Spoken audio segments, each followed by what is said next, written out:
নমস্কার, স্বাগত headlines Tripura ন্যাশনালের prescription অনুষ্ঠানে। আজকে প্রেসক্রিপশন অনুষ্ঠানে আলোচনার বিষয় ক্যান্সার রোগ। ক্যান্সার রোগের বিষয়ে বিস্তারিত আলোচনা হবে এবং এই মুহূর্তে আলোচনার জন্য স্টুডিওতে উপস্থিত রয়েছেন বিশিষ্ট ক্যান্সার রোগ বিশেষজ্ঞ ডাক্তার পবন। উনি বর্তমানে সিবিসিসি ক্যান্সার সেন্টারের যে আগরতলা শাখা রয়েছে সেখানে উনি রয়েছেন। আমরা বিস্তারিত জানবো সিবিসিসি ক্যান্সার সেন্টারের বিষয়, পাশাপাশি আগরতলাতেও সিবিসিসি ক্যান্সার সেন্টার তার পথ চলা শুরু করেছে এবং বিস্তারিত আমরা জানবো এই ক্যান্সার রোগ, তার চিকিৎসা সংক্রান্ত বিষয়ে বিস্তারিত জানাবেন ডাক্তার পবন। डॉक्टर साहब, बहुत बहुत स्वागत है आपका हेडलाइंस त्रिपुरा नेशनल में। प्रिस्क्रिप्शन इस प्रोग्राम में आपका बहुत बहुत स्वागत है। तो जैसे कि सीबीसीसी कैंसर सेंटर अभी अगरतला में भी उसका ब्रांच ओपनिंग हुआ है, तो इसके बारे में थोड़ा अगर विस्तार से बताएं कि सीबीसीसी कैंसर सेंटर के बारे में थोड़ा बताएं। सीबीसीसी एक cancer group of chain hospitals है। पूरे इंडिया में सीबीसीसी ग्रुप का 8 ब्रांच है। ये अगरतला नया ब्रांच है। यहाँ पे हम लोग पिछले 6 महीने से उपस्थित है। तो अगरतला को लेकर नंबर 9 ब्रांचेस हो गया ना? नंबर 8 हुआ अगरतला को लेकर। अच्छा। तो यहाँ पे पिछले 6 महीने में हम फंक्शन करने के लिए परमिशन सब ले रहे। अभी हम फुली फंक्शनल हो गए हैं। हमारे पास कैंसर ट्रीटमेंट करने का पूरी फैसिलिटीज अवेलेबल है। तो सीबीसीसी एक अमेरिकन डॉक्टर रवि पटेल ने स्थापित किया है। पूरा इंडिया में टायर 2 सिटीज में स्प्रेड करने का प्रयत्न कर रहे हैं। इससे ये होगा कि पेशेंट लोग हर ट्रीटमेंट के लिए, हर कैंसर ट्रीटमेंट के लिए 500-600 किलोमीटर दूरी प्रयाण करके हर बार जाने की ज़रूरत नहीं। जिससे सबको पता है कैंसर का ट्रीटमेंट पूरा ज़िंदगी भर चलेगा, 1-2 बार की नहीं, पूरा ज़िंदगी भर डॉक्टर को मिलना पड़ेगा। ऑपरेशन, कीमोथेरेपी, रेडिएशन, सारा ट्रीटमेंट लेना ही पड़ेगा। तो ये टायर 2 सिटीज़ में ब्रांचेस हॉस्पिटल्स रखने का मेन उद्देश्य यही है कि पेशेंट को पूरी तरह हेल्प हो जाए, उसका फाइनेंशियल और ये टाइम लैप्स जो हो रहे हैं, जो ट्रीटमेंट बहुत दूरी प्रयाण करने के लिए पेशेंट लोग कभी कभी ट्रीटमेंट भी स्किप करना पड़ता है, कभी ट्रीटमेंट नहीं लेता है, जिसकी वजह से पेशेंट की आगे वाला मृत्यु होने का भी संभावना होता है। तो ये बहुत टाइप 2 सिटीज़ में अवेलेबल होने के कारण पेशेंट को ट्रीटमेंट जल्दी टाइम में पहुंच सकता है। तो ये सीबीसीसी कैंसर सेंटर अभी अगरतला में भी ब्रांच ओपन हुआ है, तो किस तरीके की फैसिलिटीज़ हैं इसके बारे में अगर थोड़ा बताएं। वैसे हम सीबीसीसी हॉस्पिटल आईएलएस हॉस्पिटल का कंपाउंड में हम लोग उपस्थित है। तो हम लोग आईएलएस का हॉस्पिटल के साथ मिलके कैंसर हॉस्पिटल का पूरा प्लान किया है। पूरा फैसिलिटीज अवेलेबल है। कैंसर ट्रीटमेंट में ऑपरेशन से लेकर सर्जरी, कीमोथेरेपी और रेडियोथेरेपी, सारा ट्रीटमेंट आपको आईएलएस का हॉस्पिटल के कंपाउंड में ही मिल जाएगा। आपको त्रिपुरा स्टेट छोड़ के दूसरा स्टेट में या दूसरा शहर में जाके ट्रीटमेंट कराने की आवश्यकता नहीं रहेगा। क्योंकि हम लोग देखते हैं दूसरे स्टेट में अगर जब जाते हैं पेशेंट, कोई अगर त्रिपुरा से साउथ इंडिया जाते हैं, चेन्नई, हैदराबाद ट्रीटमेंट के लिए अगर जाते हैं, तो पेशेंट के साथ साथ उसका परिवार वालों को कम से कम 2-3 लोगों को जाना पड़ेगा। वहाँ पे महीनों तक रूम या होटल रेंट पे लेके ट्रीटमेंट कराते हुए रहना पड़ेगा। वो 4 महीने से लेकर 6 महीने 1 साल तक भी रहने का ज़रूरत पड़ सकता है, जिसके वजह से बहुत खर्चा लेना पड़ेगा पेशेंट को।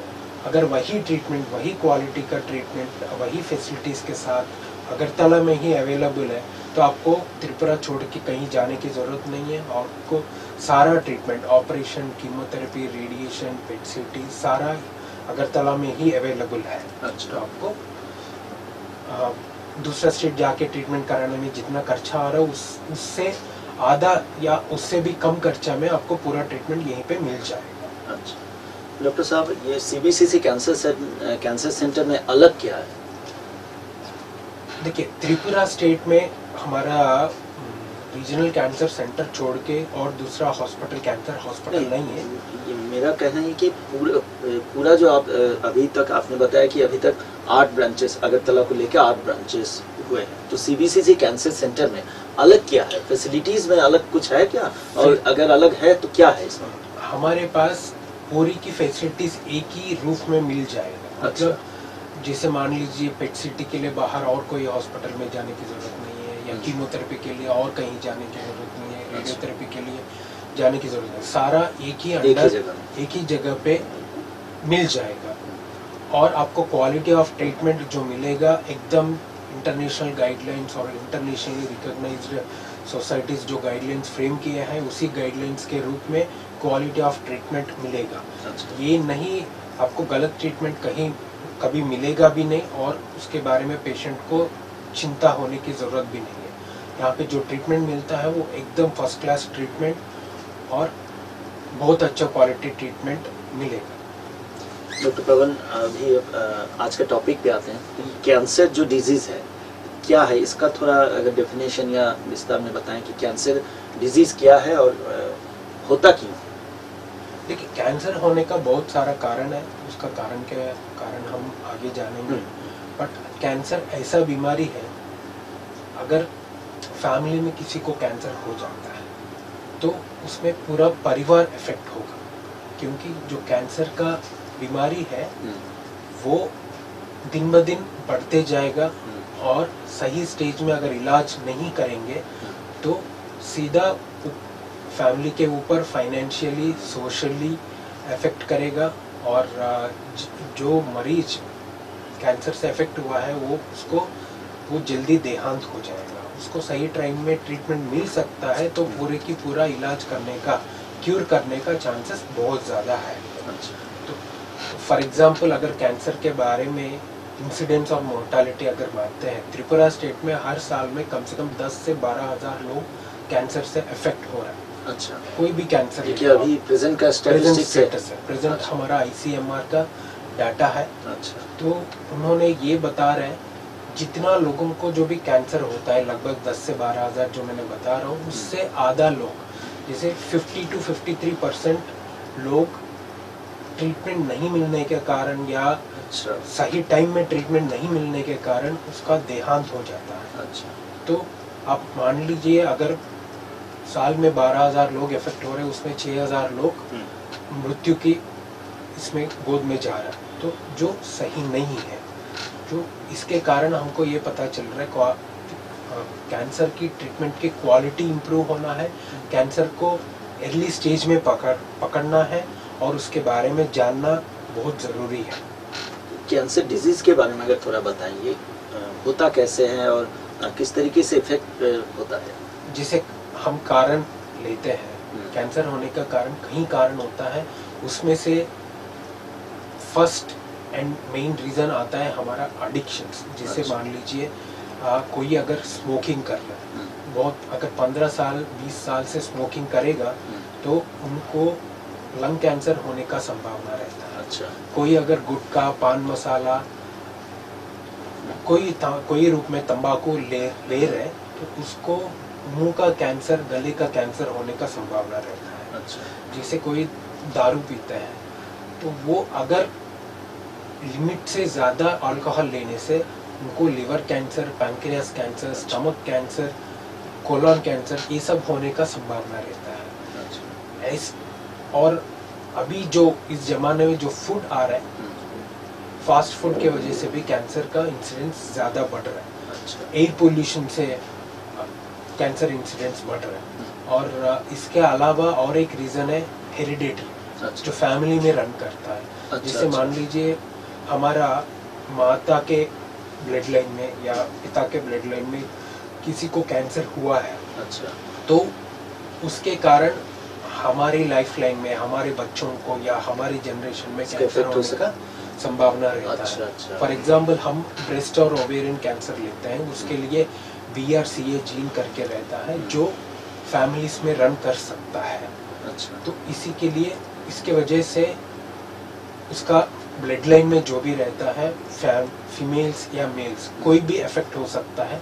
ब्रेस्ट कैंसर या ओवेरियन कैंसर का संभावना हो सकता है। इसलिए जिसको भी ब्रेस्ट या ओवेरियन कैंसर होता है उसका जेनेटिक टेस्टिंग करके, फिर जेनेटिक काउंसलिंग करके उसको अपनी तरफ से अर्ली स्टेज में कैंसर स्क्रीनिंग चालू करना बहुत ज़रूरी है और प्रोफिलैक्टिक ट्रीटमेंट भी आजकल अवेलेबल है। डॉक्टर पवन, ये सुनने में आता है कि कैंसर के डिजीज़ में फर्स्ट स्टेज, सेकेंड स्टेज, तो ये स्टेजेस के बारे में अगर बताएं, कैंसर के स्टेजेस किस तरीके के होते हैं, कैसे आप लोग इसको वेरीफाई करते हैं, पहचानते हैं कि ये फर्स्ट स्टेज है, सेकेंड स्टेज है, इसके बारे में थोड़ा, स्टेजेस के बारे में कैंसर का अगर थोड़ा बताएं। देखिए, हर कैंसर में, कोई भी कैंसर हो, आदमी में जो भी कैंसर होता है उसका 4 स्टेज होता है कॉमनली। अच्छा, 4। पहला स्टेज, दूसरा, तीसरा, चौथा। बात करें चौथा स्टेज की, तो चौथा स्टेज लास्ट स्टेज है। अच्छा। अगर इस स्टेज में कैंसर बीमारी को पकड़ेंगे तो उसको क्यूर करना बहुत नामुमकिन है, एक्सेप्ट कुछ एक्सेप्शनल सिचुएशन एक्सेप्शनल रहते हैं। अच्छा, ज्यादा से ज्यादा नामुमकिन की संभावना रहती है। यस, अगर हम पहला स्टेज में पकड़ेंगे तो 100% कैंसर क्यूर कर सकते हैं, इसमें कोई डाउट नहीं है। कोई भी कैंसर ले लो, देखिए फॉर एग्जांपल ब्रेस्ट कैंसर ही लेता है। ब्रेस्ट कैंसर अगर पहला स्टेज में पकड़ेंगे, ट्रीटमेंट सही तरह से पूरा की ट्रीटमेंट लेंगे तो उसका बचने का और लंबा समय जीने का चांसेस बहुत अच्छा रहता है। तो पॉसिबिलिटीज बहुत ज़्यादा है।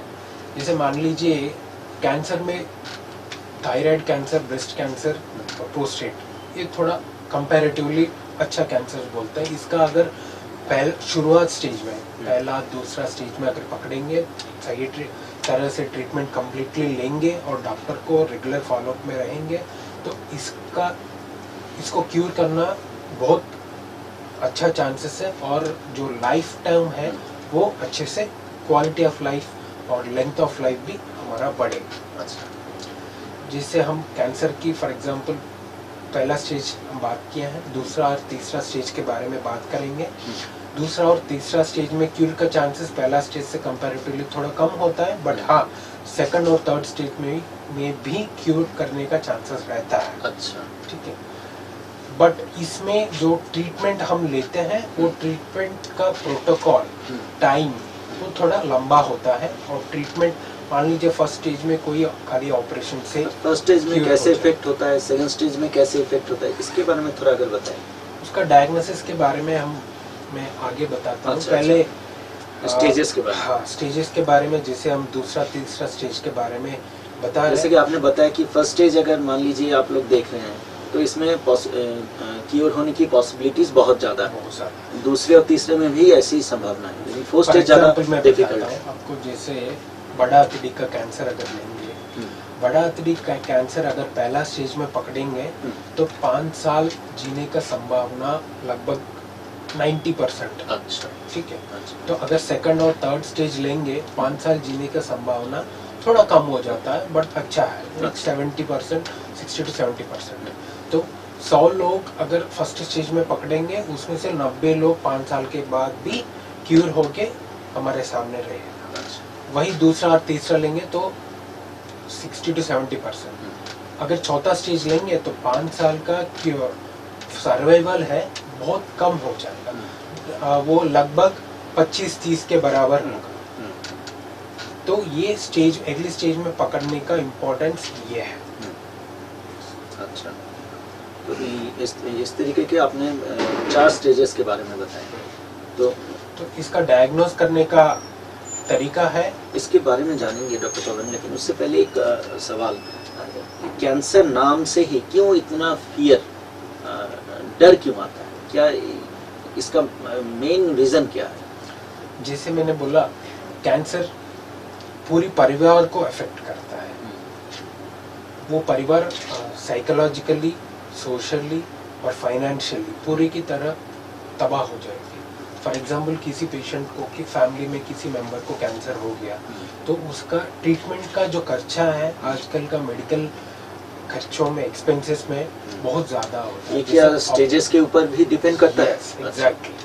अगर पहला स्टेज में हम पकड़ेंगे कैंसर को तो उसमें एक तरह का ट्रीटमेंट से क्यूर हो जाएगा। खाली जैसे हम लोग डिस्कस किया, खाली ऑपरेशन से क्यूर हो जाएगा और उसमें खर्चा भी कम, फाइनेंशियली भी ज़्यादा प्रभाव नहीं पड़ेगा।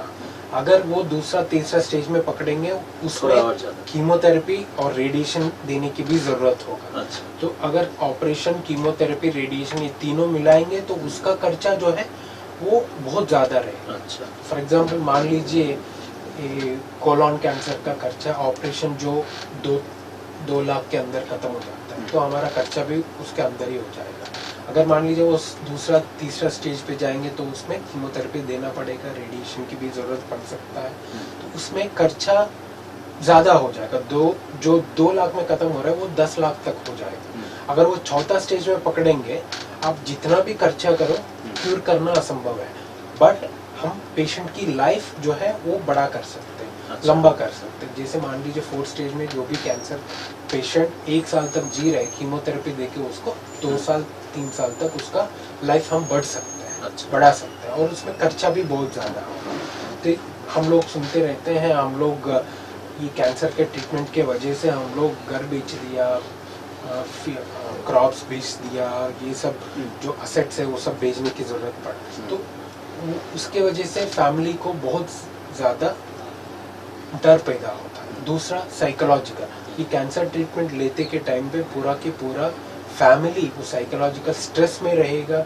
कहाँ लेके जाना है, किसको दिखाना है, कैसे कराना है, ये इस हॉस्पिटल में जो ट्रीटमेंट हो रहा है वो सही हो रहा है या नहीं हो रहा है, हम लोग किस तरह पेशेंट को बेस्ट ट्रीटमेंट दे सकते हैं, कौन सी डॉक्टर अच्छा इलाज कर सकता है, ये सब जानने में, ये सब पता करने में हमारा जो टाइम वेस्ट होगा, हमारा क्वालिटी ऑफ लाइफ वेस्ट होगा, हमारा जो फाइनेंशियल बर्डन होगा, वो सब किसी का दिमाग के अंदर, मतलब किसी का इसके अंदर बहुत स्ट्रेस पैदा करता है। वही सोशल लाइफ भी हमारा डिस्टर्ब हो जाता है। जैसे मान लीजिए किसी ओल्ड एज पर्सन को कैंसर हो गया, तो उसके फैमिली में जो सबसे छोटा है वो भी साइकोलॉजिकली इफेक्ट होने का चांसेस रहता है। उसका स्कूलिंग से लेकर उसका सोशल लाइफ, उसका फ्रेंड्स के साथ, रिलेटिव्स के साथ जो रिलेशंस रहता है वो सब खराब होने का या डिस्टर्ब होने का चांसेस रहता है, जिसकी वजह से कैंसर के बारे में आजकल सोसाइटी में बहुत ज़्यादा डर है। अच्छा, ये इसी की वजह से आप बोल रहे हैं कि कैंसर की वजह से ये फियर और डर आता है। डॉक्टर साहब, ये सिम्टम्स क्या है कैंसर के? मान लीजिए हर कैंसर को हम पहला और दूसरा स्टेज में पकड़ने की संभावना रहता है। जैसे फॉर एग्जांपल कोई तंबाकू ले रहे, खैनी गुटखा खा रहा है, कोई सिगरेट, थोड़ा सा आपको एक सवाल और जानना चाहते हैं कि एक सवाल आ रहा है कि जैसे कि आपने पहले बताया कि एडिक्शंस के बारे में, एडिक्शन के वजह से कैंसर हो सकता है, तो कोई अगर एडिक्शन के अलावा भी क्या कैंसर इफेक्ट कर सकता है किसी ह्यूमन बॉडी में? यस, मैंने जो बोला, addictions, family history, food habits, अच्छा, हमारा लाइफस्टाइल, अच्छा, और वायरल इन्फेक्शंस, अच्छा, और बहुत सारे इन्फेक्शंस की वजह से भी हम कैंसर इफेक्ट हो मुंह में जा सकता है, कैंसर ज़्यादा हो सकता है। अच्छा, जो जैसे हम वायरल इन्फेक्शन के बारे में बात करें, किसी को अगर hepatitis B, hepatitis C virus है, उसकी लंबी समय तक, जैसे 10-15 साल तक वायरल इन्फेक्शन है और उसको ट्रीटमेंट नहीं लिया, वो लिवर कैंसर के रूप में टर्न कर सकता है। जैसे हम HPV virus, human papilloma virus, उसके वजह से भी कैंसर होने का चांसेस है। जैसे उसके वजह से मुंह का कैंसर हो सकता है, सर्वाइकल कैंसर हो सकता है, और ऐसा वायरल इन्फेक्शन की वजह से लिम्फोमा की चांसेस है। ऐसा बहुत सारा तरीका है।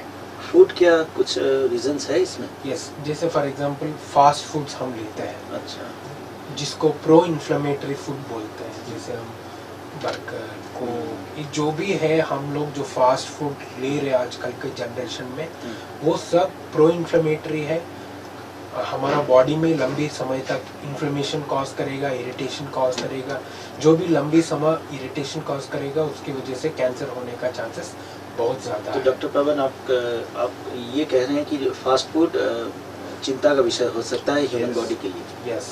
अच्छा, सिम्टम्स के बारे में आप बता रहे हैं? सिम्टम्स, जैसे मुंह का कैंसर हम लेते हैं, मुंह का कैंसर में कुछ सिम्टम्स, जैसे मुंह में छाला पड़ जाना, जो छोटी सी मल्टीविटामिन टैबलेट से वो ठीक नहीं होना, लंबी समय तक, जैसे 3 हफ्ता, 1 महीना, 2 महीने तक हील नहीं होना, ये मुंह का कैंसर का सिम्टम हो सकता है। उसी से जो अल्सर, नॉन हीलिंग अल्सर बोलते हैं, वो अल्सर धीरे धीरे साइज में बढ़ना, उसमें से खून निकलना और उसके वजह से कान में दर्द होना, गला में दर्द होना, ये सब मुंह का कैंसर का सिम्टम्स है। फॉर एग्जांपल हम लंग कैंसर का अगर मान लेते हैं, लंग कैंसर का सिम्टम्स कैसे रहता है? लंग कैंसर का सिम्टम्स में मरीज को लंबी समय तक खांसी रहेगा जो ठीक नहीं होगा, और खांसी में खून गिर सकता है, छाती में दर्द हो सकता है, और सांस का तकलीफ होगा, किसी को सांस आराम से नहीं ले पाएगा।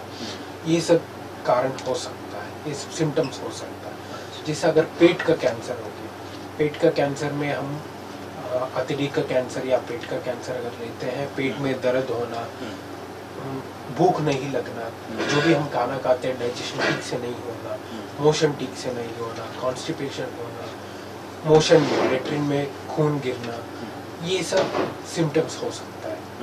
अगर ये सब सिम्टम्स हमको पता चले तो नज़दीक में जो भी ऑन्कोलॉजिस्ट या जो भी डॉक्टर अवेलेबल रहता है उसके पास जाके जल्दी से जल्दी दिखा के एडवाइस लेना ज़रूरी है। अभी आप डॉक्टर साहब ट्रीटमेंट के बारे में थोड़ा अगर बताएं कि कैंसर, जैसे आपने कि बताया कि 4 स्टेजेस हैं, तो first stage, second stage, third stage, fourth stage में कैसे की ट्रीटमेंट की जो सिस्टम्स हैं या कैसे ट्रीटमेंट होता है, इसके बारे में थोड़ा बताएं। जैसे हम हर कैंसर में 4 स्टेजेस हमने डिस्कस किए हैं, वैसी की वैसी ज़्यादातर कैंसर में स्टेज के ऊपर डिपेंड होकर 3 तरह का ट्रीटमेंट ज़रूरत हो सकता है। पहला है ऑपरेशन, दूसरा है कीमोथेरेपी, तीसरा है रेडिएशन थेरेपी। तो इसमें ऑपरेशन का जो पार्ट है ये सबसे ज़्यादा इम्पोर्टेंट है, क्योंकि खाली ऑपरेशन ही ऐसा कैंसर का ट्रीटमेंट है जो कैंसर को एक दिन में एक ऑपरेशन से पूरा की पूरा ट्यूमर निकाल सकता है।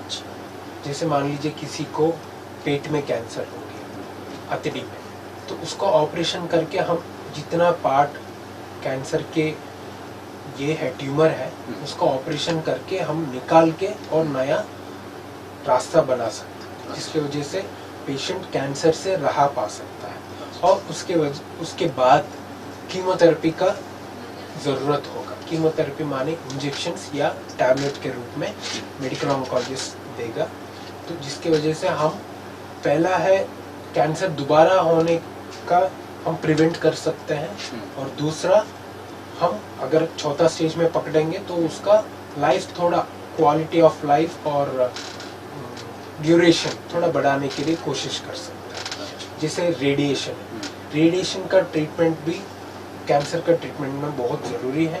जैसे ईसोफेगस कैंसर है, हमारा अन्नवाहिका बोलते हैं, जो हम खाना खाते हैं पेट के अंदर ईसोफेगस के थ्रू जाता है। तो अगर उसका कैंसर आता है तो पहला ट्रीटमेंट होगा रेडिएशन।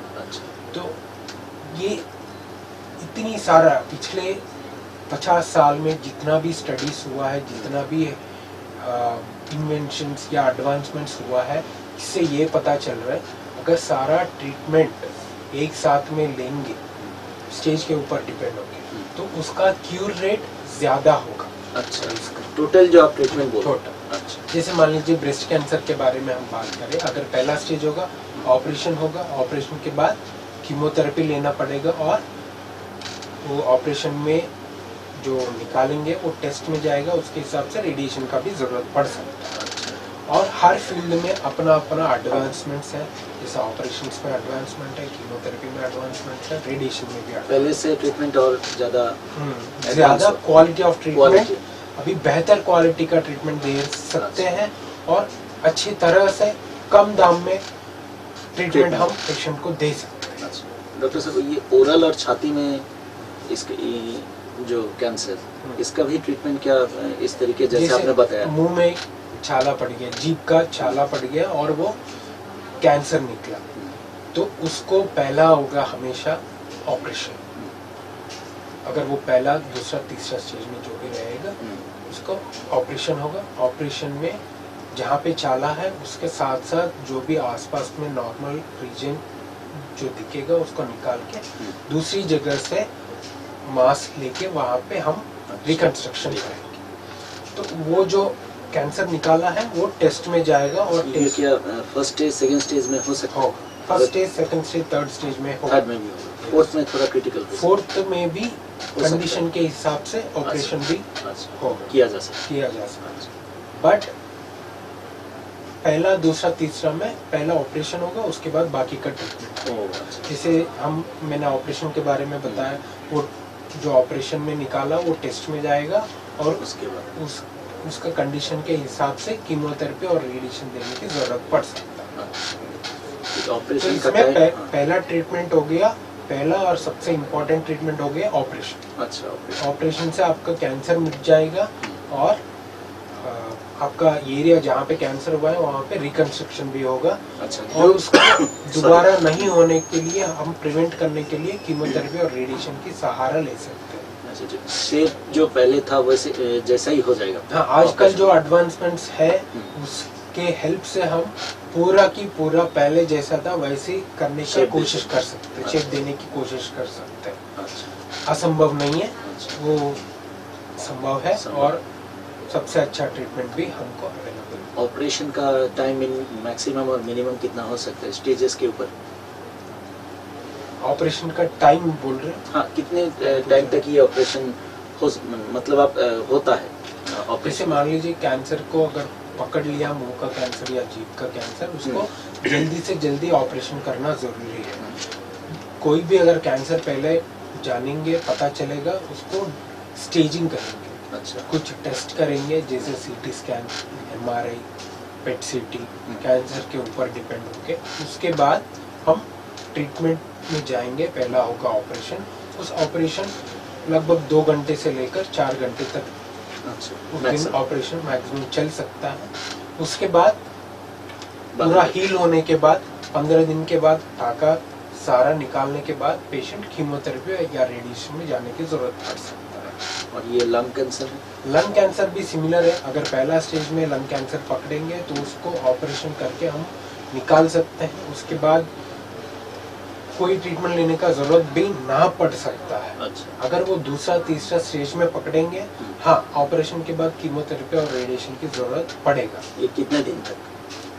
वो ऑपरेशन जब से जिस हुआ। दिन होगा तब से 15 दिन के बाद बाद से। पेशेंट के कंडीशन अच्छा रहेगा तो हम कीमोथेरेपी या रेडिएशन चालू कर सकते हैं। अच्छा, वो कितनी कोर्स ट्रीटमेंट कीमोथेरेपी देना है, कितना रेडिएशन देना है, वो कैंसर का स्टेज के ऊपर और Depend साइज के ऊपर डिपेंड होता है। अच्छा। तो अगर ट्रीटमेंट होने के बाद अगर आप समझ रहे हैं कि ट्रीटमेंट का ये अभी तक जो ट्रीटमेंट हुआ है ठीक ठाक है, तो ये ट्रीटमेंट क्या उसके बाद आप लोग आप क्या कंटिन्यू होता है या फिर स्टॉप रहता है? जैसे हम लोग डिस्कस किया, कैंसर के स्टेज के ऊपर डिपेंड होके पूरा सर्जरी, कीमो, रेडिएशन की ट्रीटमेंट खत्म होने के बाद पेशेंट को हर 3 महीने में हम बुलाते हैं। अच्छा, हर 3 महीने में रेगुलर फॉलोअप में बुलाते हैं। रेगुलर चेकअप की जरूरत है। कैंसर की स्टेज के ऊपर डिपेंड होके किसी को 6 महीने में इन्वेस्टिगेशंस करानी है, जैसे CT scan, MRI, blood test कराना है, किसी को 1 साल में, हर 1 साल में कराना है। तो रेगुलर फॉलोअप बहुत जरूरी है। अगले 5 साल तक पेशेंट को अपने डॉक्टर के पास फॉलोअप रहना, ऑब्जर्वेशन में या फॉलोअप में रहना बहुत जरूरी है। इससे फायदा ये होता है, अगर कैंसर दोबारा आएगा तो हम शुरू का ही स्टेज में, पहला ही स्टेज में हम पकड़ के पहचान सकते हैं और पेशेंट को क्यूर करने का संभावना, चांसेस ज्यादा रहता है। डॉक्टर पवन, जैसे आपने कि बताया कि दोबारा अगर होने की संभावना है, तो ये कैंसर फैलता कैसे है और क्यों फैलता है? ट्रीटमेंट के बाद क्या फैलने की संभावना है? देखिए, ट्रीटमेंट पूरा खत्म होने के बाद पेशेंट को कहीं पे भी बॉडी में कैंसर दोबारा होने का चांसेस रहता है, रह सकता है। क्योंकि जो कैंसर का सेल्स रहता है वो माइक्रोस्कोपिक है, वो नॉर्मल आँख को नहीं दिखता है। इसीलिए हम कीमो की हेल्प लेते हैं। पूरा की शरीर में अगर कैंसर के सेल और कहीं पे फैल गया तो उसको कीमो के साथ हम कंट्रोल में लेके आ सकते हैं। जैसे मान लीजिए अगर लंग कैंसर अगर बात करें, ऑपरेशन के बाद लिवर में वही लंग कैंसर शुरू हो सकता है। अगर वहाँ शुरू होगा, वो पूरा बॉडी में ब्लड के सहारा के साथ पूरा बॉडी में स्प्रेड होने का चांसेस रहता है। ब्लड के कारण peritoneal spread, lymphatic spread, haematogenous spread बोलते हैं, जिसके वजह से पूरा बॉडी में स्प्रेड होने का चांसेस रहता है और उसको सही टाइम में पकड़ के इलाज करना बहुत ज़रूरी है। डॉक्टर साहब, जैसे आपने कि बताया कि ट्रीटमेंट के बाद हर 3 महीने बाद 5 साल तक फॉलोअप की जो बात आपने बताया, तो एडवाइस क्या देते हैं पेशेंट के लिए? पेशेंट को ट्रीटमेंट, कैंसर ट्रीटमेंट पूरा क्या होने रहता के है बाद एडवाइस पेशेंट के लिए? फूड में एडवाइस देते हैं, अच्छा। लाइफस्टाइल चेंजेस बताते हैं अच्छा, और रेगुलर फॉलोअप की बताते हैं। जैसे मान लीजिए कोई किसी को मुंह का कैंसर हो गया तंबाकू खाने की वजह से, उसको हम तंबाकू पूरी की तरह बंद करने के लिए एडवाइस देते हैं और उसको फूड में चेंजेस करने का बताते हैं, जैसे फ्रूट ज़्यादा खाना, हरा सब्जी ज़्यादा खाना और लाइफस्टाइल, सेडेंटरी लाइफस्टाइल अवॉइड करने के लिए बोलते हैं। हर दिन में एटलीस्ट 30 मिनट एक्सरसाइज करने के लिए हम एडवाइस देंगे और रेगुलर फॉलोअप में रहने के लिए एडवाइस देंगे। डॉक्टर पवन, जैसे कि आपने बताया कि CBCC कैंसर सेंटर का अगरतला में भी ब्रांच ओपन हुआ है, तो त्रिपुरा का शुरू में आप थोड़ा सा बताए थे प्रेजेंट जो सिचुएशन है, तो थोड़ा त्रिपुरा का कैंसर स्टैटिस्टिक्स अगर बताएं प्रेजेंट में क्या क्या ऑब्जर्वेशन है? जैसे मैंने बोला, त्रिपुरा में हर साल में लगभग 10 से 12 हज़ार रीजन भी थोड़ा अगर बताइए। 10 से 12 हज़ार लोग कैंसर की इंसिडेंस हो रहा है, जिसमें लगभग 50% लोग का मृत्यु हुआ, जो ठीक नहीं है और क्वालिटी ऑफ सर्विसेज कैंसर के ट्रीटमेंट की ज़रूरत, आवश्यकता बहुत है। और अगर पर्टिकुलरली त्रिपुरा अगर देखेंगे, मेन में जैसे मर्द में 5 तरह का कैंसर बहुत ज़्यादा है त्रिपुरा में, जैसा है लंग कैंसर, ईसोफेजियल कैंसर, मुंह का कैंसर, स्टमक कैंसर, ये सब ज़्यादा है। तो अगर लंग कैंसर पकड़ते हैं, हर 50 से 60 लोगों में किसी एक को लंग कैंसर हो रहे हैं हमारे त्रिपुरा में, और कि हर कोई 125 से 150 लोगों में ईसोफेजियल अन्नवायु का, पेट का कैंसर हो रहा है, और हर 150 लोगों में मुंह का कैंसर हो रहा है। बेसिक रीजन क्या? बेसिक रीजन हमारा फूड हैबिट्स हो सकता है, हमारा जो लाइफस्टाइल है वो हो सकता है, जिसको बदलने की ज़रूरत है। जैसे हम त्रिपुरा में हम लोग हाई स्पाइसी फूड, स्पाइसी ज़्यादा खाते हैं और ये तंबाकू ज़्यादा लेते हैं, ये सब हमको कम करना पड़ेगा, तभी हम कैंसर इंसिडेंट्स को कम कर सकते हैं।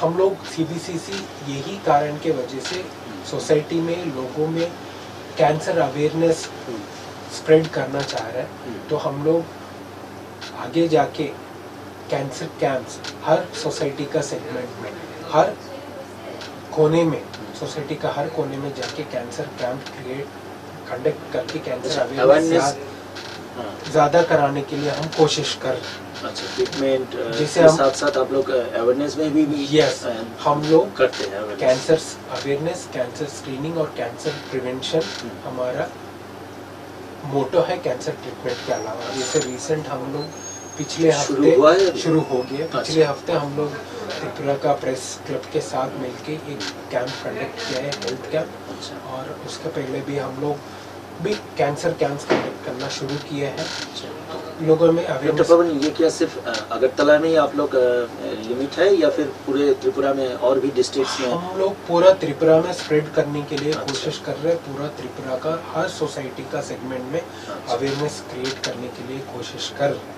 जिसे हम नॉर्थ त्रिपुरा, धर्मनगर वहाँ पे, और साउथ त्रिपुरा, शांति बाजार, बिलोनिया, शाहपुर, वहाँ पर भी हम लोग कैंसर अवेयरनेस कैंप्स कंडक्ट करने के लिए कोशिश कर रहे हैं, और अगले 3 से 4 महीने में हम लोग कंडक्ट करने के लिए कोशिश कर रहे हैं। अच्छा, इस तरीके से आप लोग अवेयरनेस भी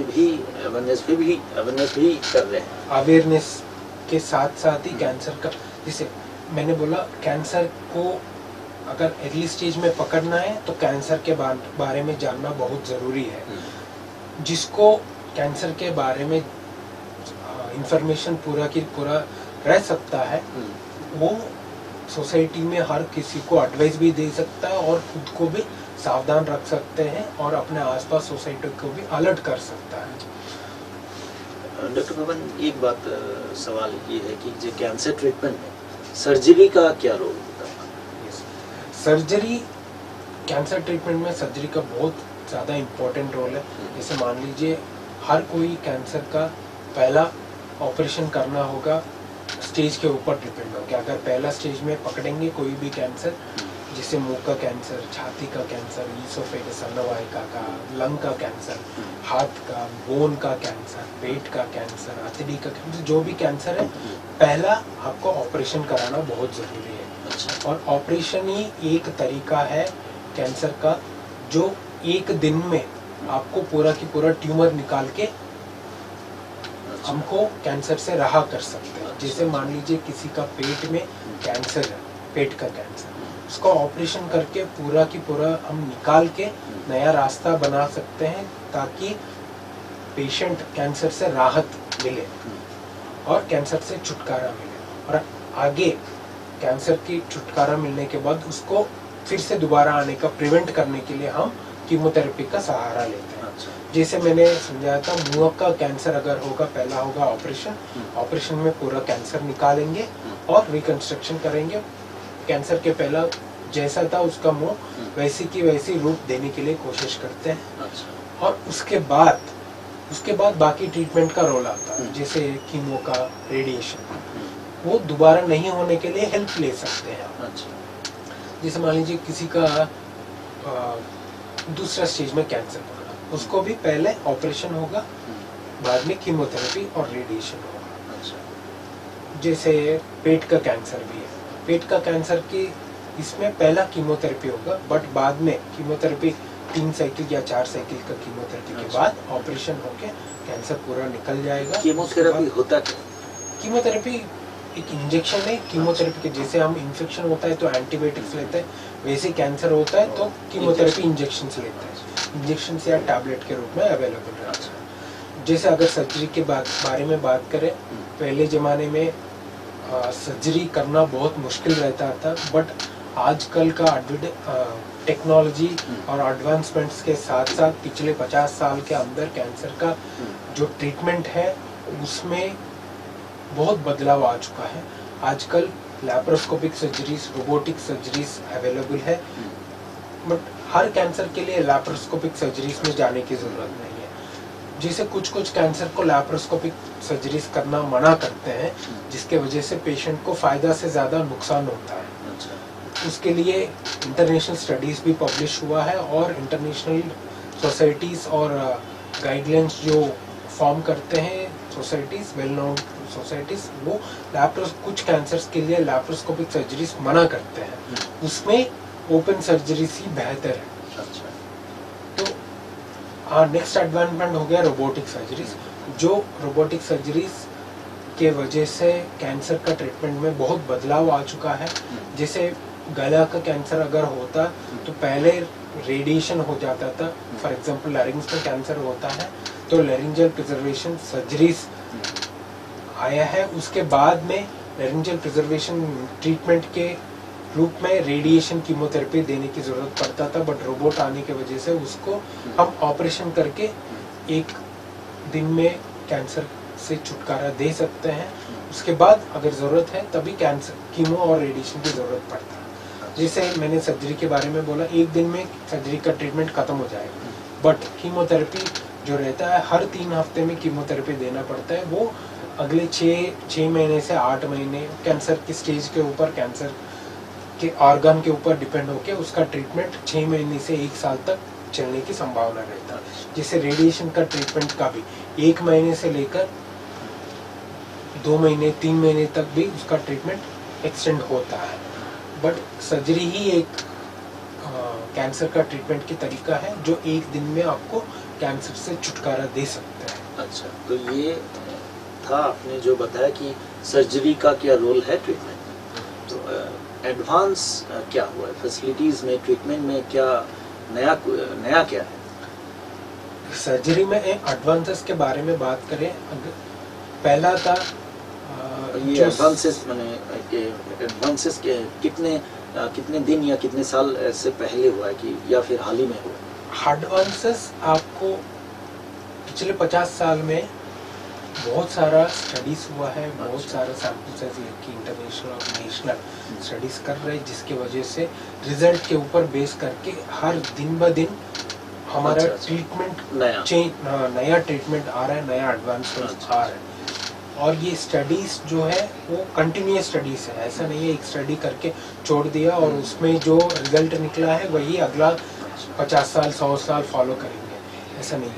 तो वो जो कैंसर के बारे में जो एडवांसमेंट्स जो स्टडीज हो रहे हैं, वो स्टडीज के वजह से दिन ब दिन हर दिन ट्रीटमेंट का प्रोटोकॉल, ट्रीटमेंट का गाइडलाइंस चेंज होते रहता है। इसलिए हम ऑन्कोलॉजिस्ट को ट्रीटमेंट्स के बारे में अपडेट रहना बहुत ज़रूरी है। जैसे मान लीजिए सर्जरी का एडवांसमेंट्स में बात करें, सर्जरी जो करने का तरीका है वो बदला है, जो कर रहे एक्सपर्टीज वो बदला है, और ऑपरेशन के बाद जो ट्रीटमेंट देंगे उसमें बदलाव आया है। ऑपरेशन के बाद जो पेशेंट का रिकवरी है उसमें भी बदलाव आया है। जैसे अभी जो कैंसर का ऑपरेशंस करते हैं सर्जिकल ऑन्कोलॉजिस्ट मतलब उन्होंने एमबीबीएस किया होगा, एमबीबीएस के बाद स्पेशलिटी सर्जरी का स्पेशलिटी किया होगा, उसके बाद सुपर स्पेशलिटी एमसीएच या डीएनबी सर्जिकल ऑन्कोलॉजी किया होगा, तो वही लोग क्वालिफाइड सर्जन से आपको कैंसर ऑपरेशंस करने के लिए, सर्जिकल ऑन्कोलॉजिस्ट ही आपको क्वालिफाइड डॉक्टर से ऑपरेशंस करने के लिए। और उसमें भी एडवांसमेंट आया है, जैसे कुछ लोग इंटरनेशनल फेलोशिप्स करते हैं, जैसे यूरोप, अमेरिका, कोरिया, जापान, ऐसा इस जगहों में जाके नया एडवांसमेंट सीख के आते हैं, नया तरीका सीख के आते हैं, जो हमारे लोगों को, इंडियंस को, जिस जगह पे हम काम कर रहे हैं उस जगह पे वो क्वालिटी ऑफ ट्रीटमेंट, बेहतर क्वालिटी ऑफ ट्रीटमेंट दे सके।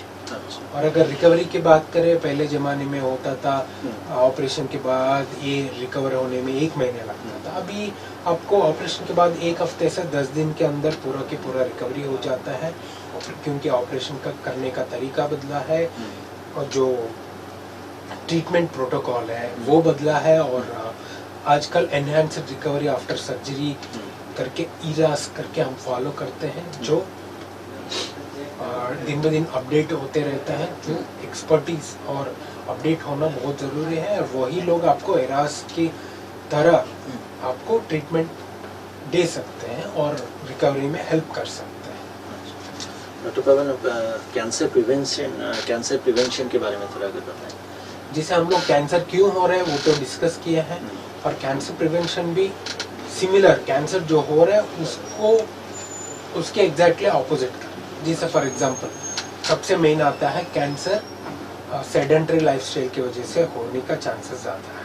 सेडेंटरी मतलब कुछ नहीं करने का, तो जैसे कुछ लोग आजकल की जॉब की वजह से हो गया या और कुछ चीज़ों की वजह से हो गया, हम लोग क्या करते हैं, सुबह उठते हैं, नाश्ता करके ऑफिस चले जाते हैं, शाम तक ऑफिस में रहते हैं और घर आके थक जाते हैं, घर आके फिर खाना खा के सो जाते हैं, या कुछ सोशल लाइफ, कोई पार्टी में जाते हैं, किसी से रिलेटिव से मिलते हैं, बस इतना ही करते हैं, जिसके वजह से बहुत सारा हेल्थ प्रॉब्लम्स आ रहा है। उसमें से कैंसर भी एक हेल्थ प्रॉब्लम है। अच्छा, उसको कैंसर को प्रिवेंट करने के लिए ये एक तरीका है, हर हफ्ते में 150 मिनट या हर दिन में 30 मिनट की एक्सरसाइज, चाहे वो सिंपल वॉकिंग भी ना हो, वॉकिंग, रनिंग, जॉगिंग, योगा, कोई भी एक्सरसाइज आप जो एक्सरसाइज आप कर सकते हो वो खाली दिन में 30 मिनट करने से आपको कैंसर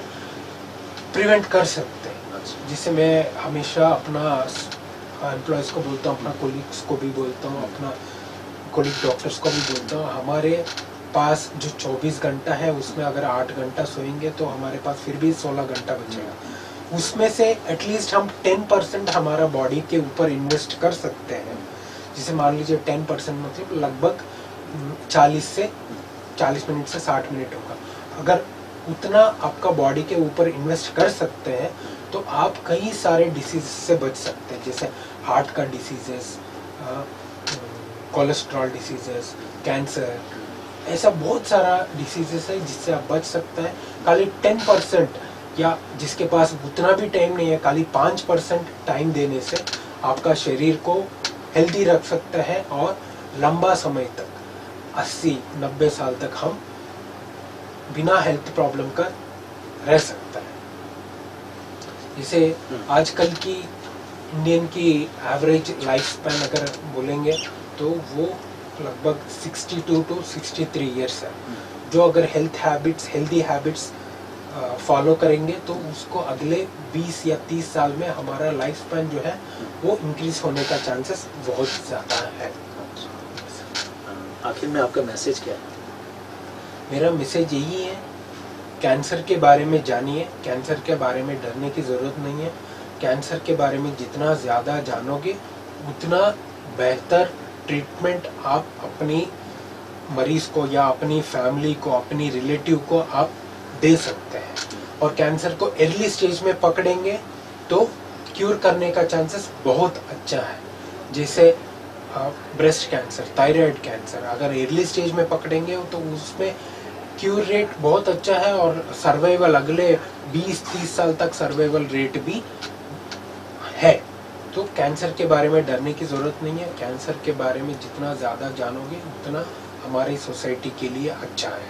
और CBCC का रोल यही है, जितना ज़्यादा हो सकता है उतना ज़्यादा कैंसर अवेयरनेस कैंप्स कंडक्ट करके सोसाइटी में कैंसर के बारे में और कैंसर की वर्ड स्प्रेड करना और कैंसर स्क्रीनिंग करके कैंसर्स को अर्ली स्टेज में पकड़ना की कोशिश करेंगे। और कैंसर प्रिवेंशन की तरीका, हर कैंसर का अपना अपना प्रिवेंशन करने का तरीका है और वो सब अवेयरनेस के बाद में, अवेयरनेस के रूप में लोगों तक पहुंचाना हमारा काम है। डॉक्टर पवन, बहुत बहुत धन्यवाद हेडलाइंस त्रिपुरा नेशनल की ओर से कि आपने समय दिया हेडलाइंस त्रिपुरा नेशनल को और प्रेस्क्रिप्शन प्रोग्राम में आए, आपने ये डिटेल्स में बताया।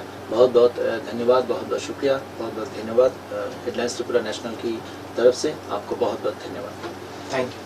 এতক্ষণ প্রেসক্রিপশন অনুষ্ঠানে ডাক্তার পবন বিস্তারিত আলোচনা করলেন ক্যান্সার রোগ এবং সেই ক্যান্সার রোগের চিকিৎসা সংক্রান্ত বিষয়।